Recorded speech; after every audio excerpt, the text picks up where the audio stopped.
Bon, un camarada mío, una vez fuimos a Real de 14 y que empezó así.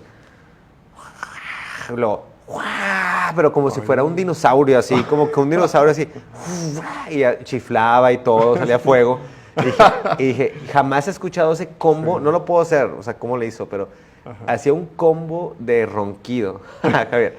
Y yo dije, ¿qué? O sea, ni siquiera tiene sentido como que el orden de los sonidos. Se asustan porque se dan cuenta que dejan de respirar. La persona que lo sufre o lo padece se levanta, pero dormido, normalmente, o sea, no se da cuenta en la mañana, se levanta para poder respirar, para poderse equilibrar